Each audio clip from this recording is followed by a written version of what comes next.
해수부 임시청사가 이전하는 동구에 부동산 불법 행위가 이어져가지고 지자체가 단속 점검에 나섰다 카지에 집값 담합부터 인터넷 부동산 허위 매물 광고 문제까지 이슈가 되고 있는 부동산 불법 행위들을 하나씩 짚어보겠습니다. 네, 김태수 한국공유정책연구원장님 전화로 만나보겠습니다. 안녕하십니까? 네, 안녕하세요. 네, 원장님 반갑습니다. 이 해양수산부 임시청사가 이전하는 부산 동구에 부동산 불법 행위 우려가 이어지면서 이제 지자체가 점검에 나섰는데요. 어떤 것들이 부동산 불법 행위에 속하는지 이것부터 좀 짚어주실까요? 네, 우선 해수부 부산 이전이 확정이 되고 산하 공공기관 이전이 논의가 확대가 되면서 이 지역 부동산 시장이 몇 달 전부터 영향을 받고 있는 것 같습니다. 특히 지역 경제와 부동산 시장이 장기로 침체된 상황에서 특별한 호재가 없는 상황에서 해수부 직원 850여 명을 비롯한 산하 공공기관 직원들 수천 명이 이렇게 인구가 새롭게 유입되게 되면 이 부동산 수요가 급증할 것이라는 기대를 할 수밖에 없거든요. 그러다 보니까 특히 해수부 임시청사가 있는 동구라든지 인근의 부산 진구 지역 등에 보면 오피스텔과 원룸 소형주택들이 매물이 벌써 거둬들이는 현상이 일어나고 있습니다. 이것은 우리 해수부 직원들이 이전 직후에는 바로 가족들과 함께 내려올 수 없어서 혼자 거주할 수 있는 원룸이나 오피스텔 소형주택 등의 수요가 증가할 것이라고 그렇게 기대하고 있기 때문입니다. 이런 상황들이다 보니까 부동산 불법 행위에 속하는 여러 가지 유형들이 나타나고 있는데요. 첫 번째는 우선 그 전월세를 담합해서 전월세 가격을 올리는 행위들이 일어나고 있습니다. 그리고 부동산 실거래가와 계약 금액이 일치하지 않는 다운계약서나 업계약서를 작성한다든지 그리고 무등록 중개업자가 중개행위를 한다든지 그리고 특히 이제 조심해야 될 것들 중에서 하나가 동일한 주소의 건물에다가 2중, 3중으로 임대차 계약을 하는 이중 계약의 문제라든지 그리고 특정인이 대량으로 여러 채에 대해서 임대차 계약을 하는 그런 전세 사기 문제라든지 그리고 인터넷 매물상의 표시 광고를 위반해서 허위 매물이나 과장 광고를 올린다든지 또는 허위 매물을 통해서 유인하는 행위 그리고 또 이미 다 완료된 그 매물에 대해서 광고를 내리지 않아서 이런 불법 행위들 이런 것들이 지금 여러 유형으로 나타나고 있습니다. 이 전월세 담합 같은 개개인 한 건 한 건의 부동산 불법 행위가 해당 지역인 동구 그리고 나아가 부산 부동산 시장에도 어떤 식으로든 영향을 미치게 되는 거 아닙니까? 네, 맞습니다. 이 전월세 담합 행위 자체가 부동산 시장의 공정한 경쟁 질서를 해치는 아주 부정적인 영향을 미칩니다. 이것은 시장 가격을 왜곡시킬 뿐만 아니라 궁극적으로는 고스란히 그 피해가 임차인에게 돌아가는 그런 영향을 미칩니다. 특히 우선 임차인에게는 이게 담합이 일어나면 전월세 가격이 올라가기 때문에 그 임대 가격에 대한 주거비 부담이 올라갈 수밖에 없는 거고요. 또 특정 지역에 대한 이런 담합이 이루어지면 그 지역으로 가야 될 이동의 자유조차도 제한이 되는 그런 문제가 일어납니다. 그리고 전세 가격이 급등해버리면 전세에서 월세로 전환하는 즉 월세 수요가 늘어나게 되고 또 그러면 월세 가격도 밀어 올리는 그런 주거 부담이 더 악화되는 그러한 악순환이 이어질 수 있습니다.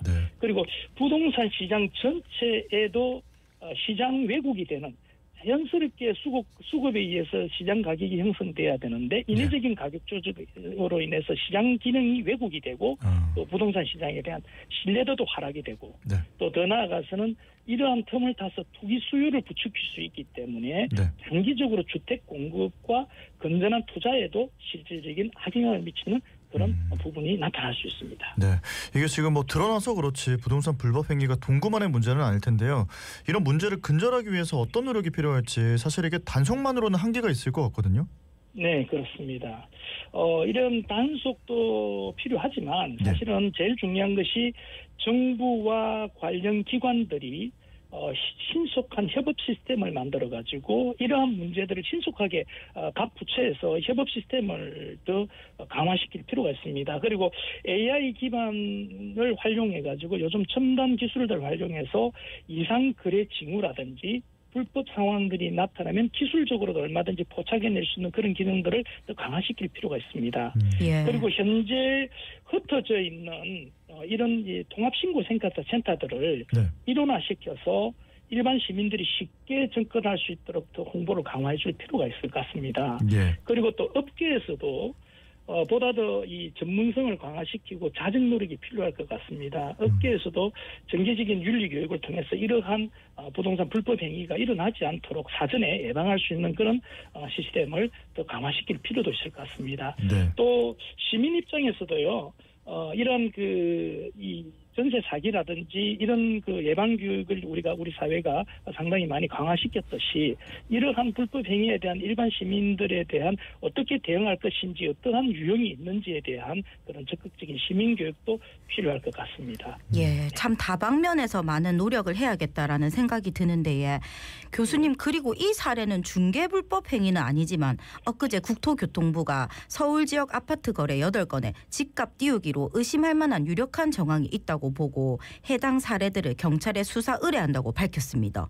부동산 실거래가 제도를 악용한 문제라는 긴데 제도에 어떤 점을 악용한 긴지 그러하고 부산도 집값 담합이 횡행하고 있는데 이 부분도 함께 짚어주실까요? 네, 우선 그 실거래가 신고라는 것은 우리가 부동산 계약이 체결되고 나면 30일 이내에 관할 시군구청장에게 신고를 해야 됩니다. 예. 거기가 신고가 되면 이 신고된 내역이 시스템에 의해서 이게 국가정보공개 시스템에 의해서 실거래가가 등록이 됩니다. 그렇게 되면 등록이 된 그 금액을 보고 그 지역에 해당 부동산의 가격이 또 매겨지게 되는 그런 현상이 일어납니다. 네. 그러다 보니까 이런 것을 오히려 악용해서 오히려 어떤 이런 문제들이 나왔는데요. 우선은 그 집값 띄우기라고 표현을 하자면 일단은 가격을 실거래가보다 실질적인 주변 시세보다 높은 가격으로 거래 신고를 하고 마지막에 잔금을 치르지 않고 그냥 가격을 상당히 많이 올라간 상태에서 취소를 해버리는 겁니다. 그렇게 되면 허위 신고를 하고 난 뒤에 계약을 취소를 해버리니까 그 시점을 악용하는 겁니다. 그리고 허위 신고에 대한 제재가 기존에는 과태료에 불과했었습니다. 과태료에 아주 미약한 과태료에 불과했는데 이 부분들을 또 악용한 겁니다. 그리고 또 관계를 악용하는 겁니다. 가족이나 지인이나 특수한 관계에 있는 사람들에게 짜고 서로 이렇게 가격을 올려서 나중에는 결국은 취소를 해버리는. 그래서 시장 가격은 띄워놓고 나중에는 실질적으로는 허위 가격을 형성해놓고 취소해버리는 그런 지점을 활용한 겁니다. 예. 자, 그리고 또 하나 짚어볼 부분이 국토교통부가 대학가 부동산 인터넷 허위 매물 광고 모니터링 결과를 발표했는데요. 1,100건 중에 위법 의심 광고가 321건이 되는 걸로 나타났습니다. 어떤 내용인지 또 대학생, 사회초년생들에게 조언해 주신다면요? 우선 이번에 국토부에서 실시한 것이 20대 거주 비율이 높은 대학가 19곳을 했는데요. 네. 그중에서 특히 이제 부산 같은 경우는 금정구 장전동하고 그다음에 남구 대연동을 중심으로 해봤는데요. 네. 놀랍게도 여기에서 약 한 1,100건에 대해서 해본 결과 약 30%가 네. 불법으로 의심되는 내용들이 많았습니다. 특히 전용 면적을 부풀렸다든지 네.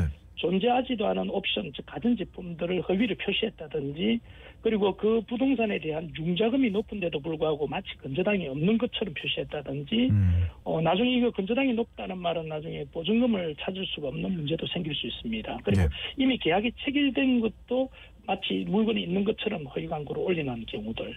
그리고 한 50% 정도는 관리비나 거래 금액을 부동산에서 의무적으로 표시하고 있는 명시 의무를 위반한 부분들이었습니다. 그러다 보니까 사회 경험이 없는 초년생들인 우리 대학생들이나 이런 부분들이 만약 이런 부분들에 대한 것을 확인을 안 한 상태에서 잘못 계약을 했다가는 부동산 보증금을 내리는 그런 현상도 일어날 수 있습니다. 예, 자 그러면 대학생들이나 사회초년생들이 이런 인터넷 허위 매물에 속지 않기 위해서 어떤 것들을 좀 세심하게 살피고 그리고 이미 인터넷 허위 매물에 속은 경우에 우째 대처를 해야 될까요? 우선은 점검을 해야 될 부분이 우선 정부 24로 들어가면 건축물 대장이 있습니다. 건축물 대장을 열람을 해보면 전용 면적과 이런 부분들이 상세하게 나와 있습니다. 그거를 우선 확인해 봐야 되겠고요. 그리고 가전제품이나 옵션 같은 경우는 반드시 현장을 통해서 확인하고 난 뒤에 계약을 해야 되겠고요. 이 계약 전에 반드시 확인해야 되고요. 그다음에 네. 건조당이나 융자금 같은 경우는 인터넷 등기소를 가보면 등기를 다 확인할 수 있도록 되어 있습니다. 대부분 인터넷 등기소를 확인해서 확인할 필요가 있을 것 같고요. 네. 그리고 소재지나 이런 부분에 대한 그 정확한 금액에 대해서는 방문 전에 반드시 사전에 통화를 통해서 확인을 하고 난 뒤에 움직이는 게 맞을 것 같습니다. 예. 그리고 만약에 허위 매물에 이렇게 속았을 경우에는 네. 여러 가지 방법이 있는데요. 이런 부분들은 첫 번째는 인터넷 허위 매물 같은 경우는 플랫폼 내 신고센터에 신고를 해주는 게 맞습니다. 두 번째는 국토부에서 운영하는 부동산 광고 시장 감시센터에 신고를 하는 방법이 있습니다. 네. 그리고 세 번째는 한국부동산감정원에서 운영하고 있는 부동산 거래 질서 교란지 신고센터가 있습니다. 예. 복잡하겠지만 이런 세 가지의 그 어떤 부분에 신고를 통해서 이것을 확인할 필요가 있고요. 여기는 또 포상금 제도까지 있습니다. 만약에 네. 금전적인 피해가 있다면 법률구조공단에서 실시하고 있는 무료 상담이 있거든요. 예. 금전적 피해에 대해서는 형사고소나 민사소송을 통해서 구제를 받을 수 있습니다. 예, 알겠습니다. 오늘 말씀은 여기까지 듣고 보내드리겠습니다. 고맙습니다. 고맙습니다. 네, 감사합니다. 네, 지금까지 김태수 한국공유정책연구원장님과 이야기 나눴습니다.